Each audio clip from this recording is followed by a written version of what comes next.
I'm Brenda Martin, and I'm joined by my two co-hosts and friends and very happy people, Maura Sweeney and Diane Cutts. And welcome you to the State of Happiness. It's a weekly talk radio program broadcasting lively, entertaining, and enlightening conversation from Florida's Gulf Coast, where happiness is a state of mind.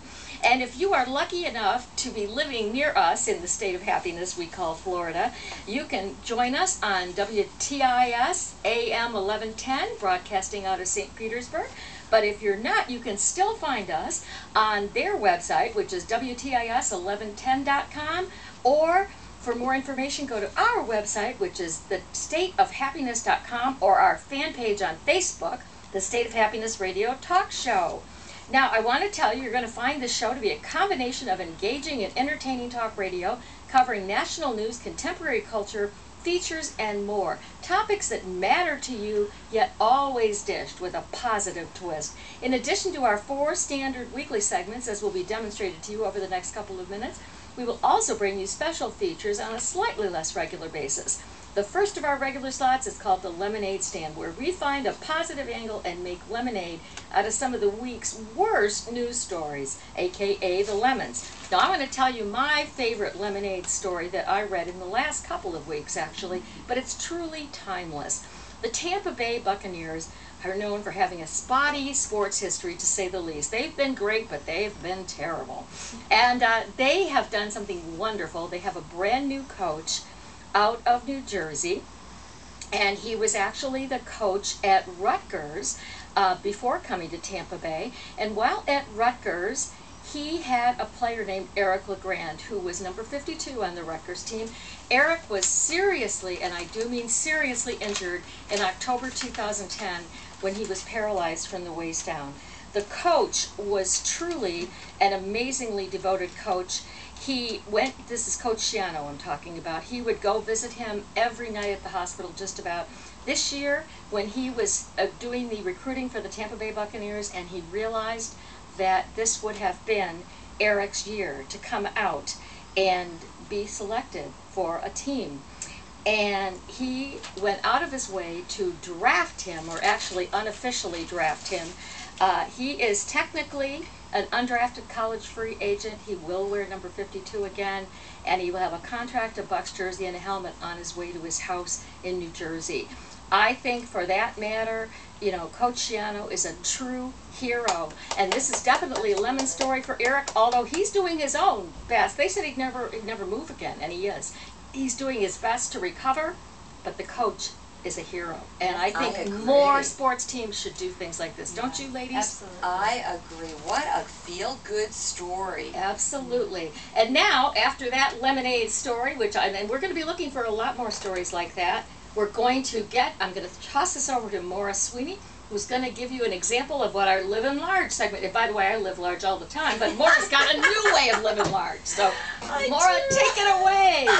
This is like my dream come true. I love to look at people and see the possibilities. I don't care if they're 8 or 80. I don't care if their background is at the highest levels of the socioeconomic ladder or the least.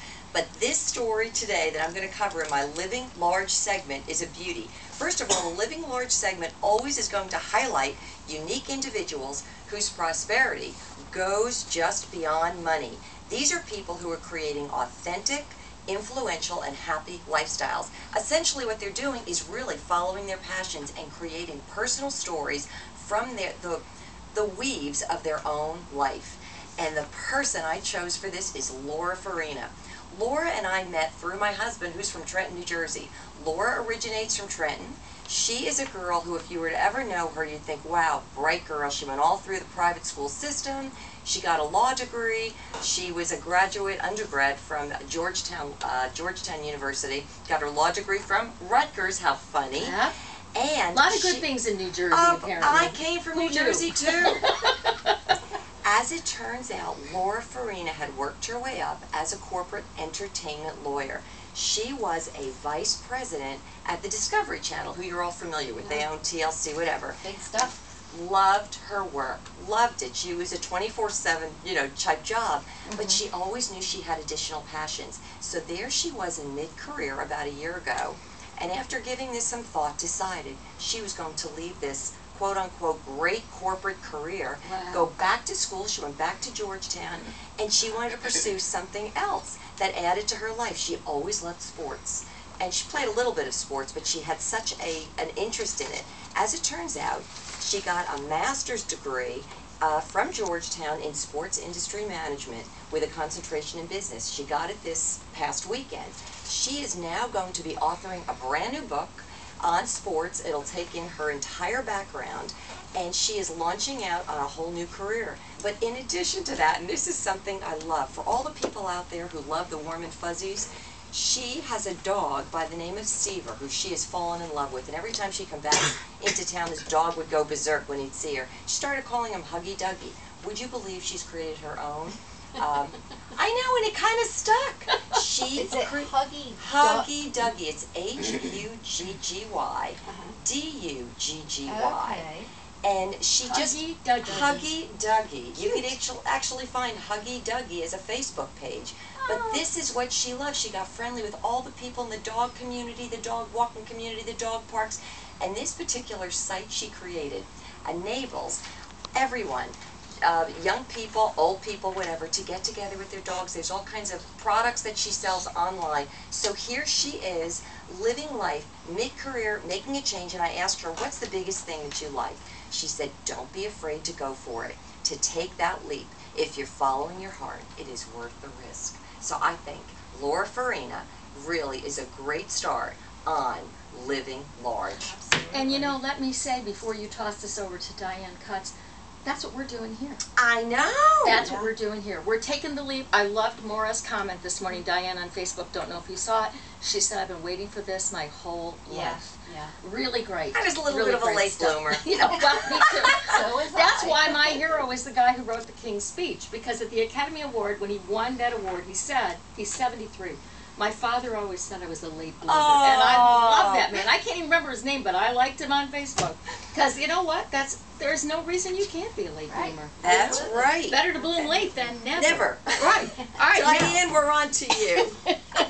Well, I'm going to be talking about some birthdays and some memorable events. So, one of the date that I chose for today is July 4th, the celebration, because this is our Independence Day. This is our beginning. Yeah. And I'm very excited about it. And who doesn't love 4th of July, you know? Right. I feel like we should have a flag in here or I something. know. Playing the Star Spangled Banner. But anyway, some of the more famous birthdays that happen on 4th of July is Malia Obama, the Really? president's daughter. Oh. I believe she's going to be 13 this Happy year. birthday, Malia. So that's a great one. And Geraldo Rivera, we all know Geraldo, right? We do. Geraldo Yeah, Rivera? he's going to be 68. Yeah. Yeah, Yeah. 68.